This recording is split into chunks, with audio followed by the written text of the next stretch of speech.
Veterinary doctor welfare society की press वार्ता। पशु चिकित्सा संघ आगरा के अध्यक्ष मनोज कुमार ने की प्रेस वार्ता। मनोज कुमार ने प्रमुख सचिव पशुधन के रविंद्र नायक के ऊपर भ्रष्टाचार के आरोपी को संरक्षण देने का आरोप लगाया।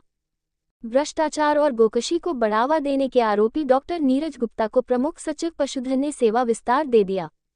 गोवंश के मीट तस्करी में लिप्त डॉक्टर संजय चतुर्वेदी पर कार्यवाही के बजाय उन्हें प्रमोशन दे दिया। सिट की जांच में दोषी पाए गए डॉक्टर संजय चतुर्वेदी को क्लीन चिट दे दी गई। नीतियों का विरोध है।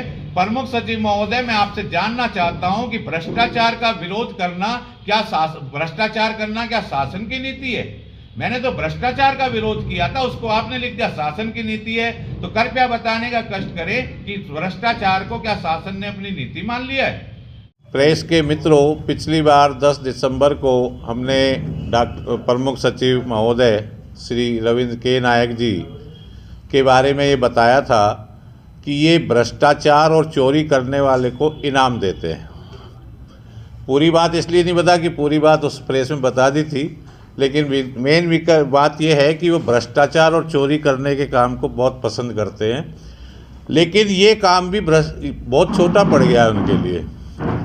वो भ्रष्टाचार और चोरी को ही पसंद नहीं करते। वो अगर कोई गाय के मीट को अगर कोई तस्करी कर रहा है तो उसको भी इनाम देते हैं, यानी कि वो मीट की तस्करी को भी बढ़ावा देने का काम करते हैं। इसके लिए एविडेंस ये है कि 2018 में उत्तर प्रदेश के राज्य से गाय के मीट ले जाने के ट्रक, जिन्हें कंटेनर कहते हैं, जो विदेश में जाने थे, वो दूसरे राज्यों में पकड़े गए। हमारे यशस्वी मुख्यमंत्री जी माननीय योगी जी, चूँकि वो गोकशी नहीं कराना चाहते और इस पर लगाम लगाना चाहते हैं, तो उन्होंने डीआईजी यूपी पुलिस के नेतृत्व में एक एसआईटी टीम का गठित किया गया। डीआईजी साहब ने उस पर जांच की। जांच रिपोर्ट में एक पशुपालन विभाग के एक अधिकारी को उन्होंने कहा कि ये अधिकारी जो है इसको जो है तस्करी करा रहा था। और उस गाय के मीट को वो क्या करते थे कि वो लैब रिपोर्ट जो आई वो गाय के मीट की आई, लेकिन वो उसको भैंस का मीट बता के तस्करी कराते थे। और उसके डॉक्यूमेंट्री एविडेंस डीआईजी साहब ने प्रमुख सचिव महोदय को, यानी कि शासन को सौंप दिए।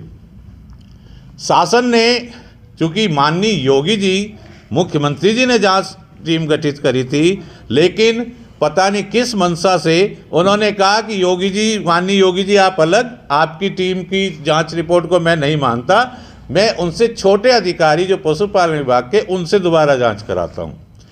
आमतौर से ये होता है कि यदि किसी जांच रिपोर्ट से कोई अधिकारी संतुष्ट नहीं होते हैं तो जो जांच अधिकारी लोग होते हैं उनसे बड़े स्तर के जांच अधिकारी को जांच दी जाती है।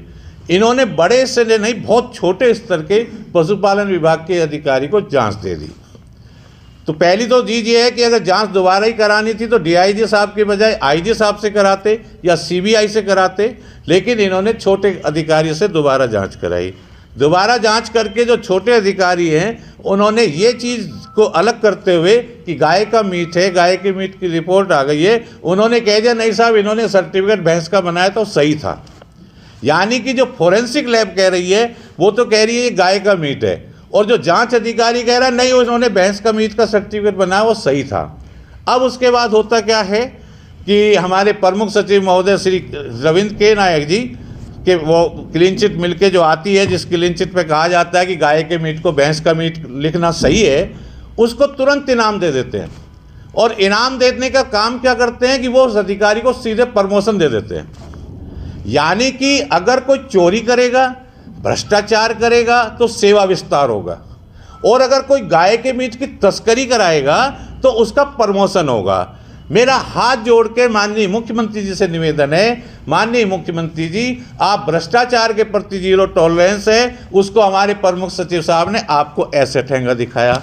आप कहते हैं प्रदेश में गोकशी नहीं होने दूंगा, गो तस्करी नहीं होने दूंगा। माननीय मुख्यमंत्री जी, आपको तो चैलेंज दे दिया कि श्री के रविंद्र नायक जी ने कि माननीय योगी जी आप अपनी गोकशी को रोकते रहिए, मैं गोकशी कराऊंगा, गोमीट की तस्करी भी कराऊंगा और गोमीट के तस्कर को इनाम भी दूंगा। इनाम कोई पैसे का या वैसा इनाम नहीं, सीधे उसको कह दूंगा तू प्रमोशन। यानी कि गौ तस्करी माननीय मुख्यमंत्री जी चाहते ना हो, लेकिन पशुपालन विभाग के श्री रविंद्र के नायक जी चाहते हैं कि गौ तस्करी हो। गौ तस्करी हो तो यानी कि गौकसी भी हो। दूसरे तरफ माननीय मुख्यमंत्री जी चाहते हैं भ्रष्टाचार ना हो, लेकिन भ्रष्टाचार उसके लिए श्री के नायक जी चाहते हैं नहीं, भ्रष्टाचार खूब होगा और भ्रष्टाचार वाले को मैं इनाम स्वरूप एक्सटेंशन भी दूंगा। ये जो मैंने बोला है इसके समस्त डॉक्यूमेंट्री एविडेंस है जो मैं अभी आपको देने जा रहा हूं। कोई भी ऐसी चीज़ नहीं है जो डॉक्यूमेंट पर आधारित नहीं हो। पिछली दफ़े मैंने भ्रष्टाचार पे और चोरी का इनाम देने के लिए प्रेस कॉन्फ्रेंस में अपने वक्तव्य दिए थे, जिसमें मुझे अध्यक्ष जी और सचिव साहब ने बुलाया था। तो उसका मुझे इनाम ये दिया गया प्रमुख सचिव महोदय द्वारा कि मुझे सस्पेंड कर दिया गया है। हो सकता है मैंने आज गौ तस्करी का इनाम दिया है, वो गौ तस्करी का आरोप लगाया है, इस बार मुझे नहीं पता मुझे क्या इनाम देंगे, लेकिन इतना निश्चित है कि प्रमुख सचिव साहब चाहे मुझे फांसी पर लटका देना, लेकिन मैं आपकी कलम को गलत चलने नहीं दूंगा। एक न एक दिन जरूर आएगा जिस दिन माननीय मुख्यमंत्री जी आपके इन काले कारनामों पर संज्ञान लेंगे। मुझे ऐसा लगता है कि माननीय मुख्यमंत्री जी के ऑफिस के जो अधिकारी हैं वो इस प्रकरण को छिपाए रखते हैं, क्योंकि मैंने भी बहुत सारे लेटर लिखे हैं, वेटनरी सोसाइटी ने भी बहुत सारे लेटर पर माननीय मुख्यमंत्री जी को भेजे, लेकिन किसी पे कोई एक्शन नहीं हुआ है। मेरा पूर्ण विश्वास है कि अगर माननीय मुख्यमंत्री जी को भनक भी लग गई होती तो अब तक एक्शन लिया होता। मेरा निवेदन यह है कि माननीय मुख्यमंत्री जी के ऑफिस के जो अधिकारी कर्मचारी हैं जो प्रमुख सचिव के लिए भेजे गए कागज हैं उनको छिपा रहे हैं। प्रमुख सचिव साहब एक और काम करते हैं।